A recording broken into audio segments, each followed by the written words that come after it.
Well, the government will get its signature climate policy through. They've done a deal with the Greens. Does it materially change things? Well, the Greens say yes, it'll eventually lead to no new coal and gas. Labor says that is not true. There's also some reporting around whether this will make it much more difficult for Labor to achieve its climate targets. The gas industry this morning is saying, well, this might mean that there is less supply and therefore prices going up for business and residents. The Shadow Climate Change and Energy Minister Ted O'Brien joins us live now. Ted, thanks so much for your time. First of all, Labor not meeting their targets, gas prices going up. Can both of those things be true?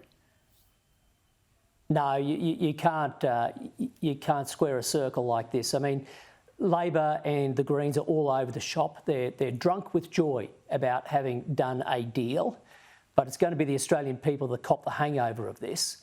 Right now, everybody knows two things about the energy market. One, prices are going up. Two, there's a shortage of supply in gas. This deal makes prices go up even further and constrains the supply of gas even further. But they're happy about it.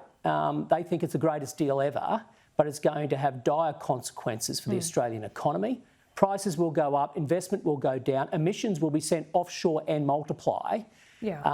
The Australian people lose out of this, and so does industry. But look, Labor and the Greens, they are absolutely delighted. Well, sure. But you could have avoided this. You dealt yourself out of negotiations. We were very clear from the beginning, Laura, and I say it again with you today. This is bad public policy. Right, business disagrees. So how do you square that away? No, well, you might say business disagrees. There are some business associations who have supported the principle. Now, a lot of those associations' members, they plan to just pass on the cost. I mean, this is a carbon tax. That's recognised now. You designed it, though. It came from your side of politics. No, that's not right. The safeguard mechanism was designed by Greg Hunt. It's a cunning little trick of the Labor Party, Laura. What they've done is So what's not true about that, though? What they've done is they have unwrapped the safeguard mechanism of the coalition. They've reused the same wrapping paper and they've wrapped up a carbon tax. So what's different? What's different between this and what Greg Hunt proposed? A lot of things. So let's start. Firstly, it is putting a hard cap on emissions, which means a hard cap on how much companies can grow in the Australian economy.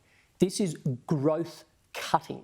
So if industries want to grow over the long term, they need to be looking overseas, not in Australia. Right, they have a punitive tax. This is pricing Matt Canavan was just on this program suggesting that some of these gas companies might go to Russia instead. Really? Well, I don't know where they might go, but I tell you what, the market spoke yesterday, Laura. Hear me out. The market spoke yesterday. These resource companies on the ASX were hit immediately by this. So the market is speaking. This is going to have a dire set of consequences on investment in Australia. And what was Chris Bowen's response to that? Chris Bowen on ABC this morning took his hands off the steering wheel and basically said, oh, that's not my business. No, we're not interested in the economic consequences of that. Sure. And this is the problem. This is the problem. They do not balance the economy with the environment. And you need to balance those two. If you want to decarbonise the Australian economy, you can't decapitate it. You can't deindustrialise it. That's what this policy does, Laura. And the coalition won't have a bar of it because it's going to hurt the Australian people. Prices go up, investment goes down, emissions go offshore and multiply. We don't like it. You did sign up to net zero. So how are you going to get there? Great question. Because this all comes down to what is the best pathway to take Australia from today to 2050? How do we decarbonise? Labor and Greens are on the side of taxation. That is why they are celebrating the signature policy of this safeguard mechanism is a taxation regime.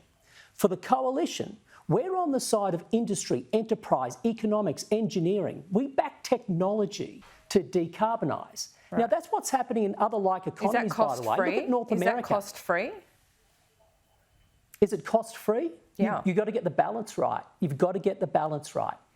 Where there will be costs, we've got to make sure the economy still grows. If you look at our past record, the last term, where the coalition was in, right, we were able to get emissions down over 20% of the 2005 baseline, 20% down, but the economy was able to rise by over 40%.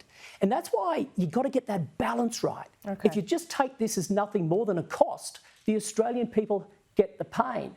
And that's where Labor and the Greens, they can celebrate all they like, but it's the Australian people and industry that are going to hurt. And the coalition unashamedly disassociates itself from this new taxation regime because it's only going to hurt the economy, hurt Australian people, jobs, industry, especially regional communities. Ted O'Brien, thanks so much for your time. Appreciate it. Thanks very much for yours, Laura. Appreciate it.